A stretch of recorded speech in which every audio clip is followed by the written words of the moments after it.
5 साल बाद मुझे इसकी कॉल आई और वो मुझे कहने लगी कि मुझे माफ़ कर देना, मैंने तुम्हारे साथ बहुत बुरा किया जिसकी सज़ा मुझे अभी तक मिल रही है। लेकिन यार मेरा यकीन मानो कि मेरे हालात मेरे बस में नहीं थे। एक तरफ मेरे घर वालों की इज्जत थी और दूसरी तरफ हमारी मोहब्बत।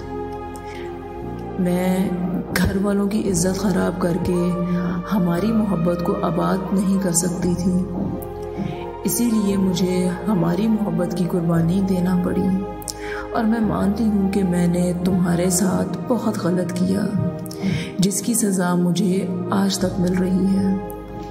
मैं तुम्हें क्या अपने दुख सुनाऊँ। मेरा शौहर मुझसे मोहब्बत नहीं करता, वो मेरा ख्याल भी नहीं रखता, बल्कि वो मुझे गालियाँ देता है और मुझे बहुत मारता है।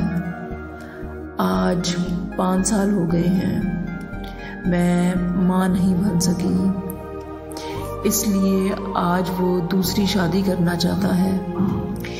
इसने मुझे इतना टॉर्चर किया है कि मैं ज़हनी मरीज़ा बनकर रह गई हूँ। मैं डिप्रेशन की गोलियाँ लेने लग गई हूँ। मुझे तुम और तुम्हारी मोहब्बत बहुत ज़्यादा याद आती है। मैंने कई बार तुमसे रब्ता करने का सोचा, लेकिन कभी मेरी हिम्मत नहीं हो पाई। वैसे भी अब तुम अपनी ज़िंदगी में आगे बढ़ चुके होगे। मैं बस अपनी ज़िंदगी के आखिरी लम्हात में तुमसे माफ़ी मांगना चाहती हूँ और मैं ये बताना चाहती हूँ कि मैं आज भी तुमसे बहुत ज़्यादा मोहब्बत करती हूँ। इससे पहले कि मैं कुछ बोलता, उसकी कॉल बंद हो गई और फिर दोबारा मेरा कभी इससे रब्ता नहीं हो सका। मुझे बहुत अफसोस है कि आज वो इस दुनिया में नहीं है। काश कि वो आज जिंदा होती तो मैं इसे ये बताता कि मैं कभी ज़िंदगी में आगे बढ़ ही नहीं पाया।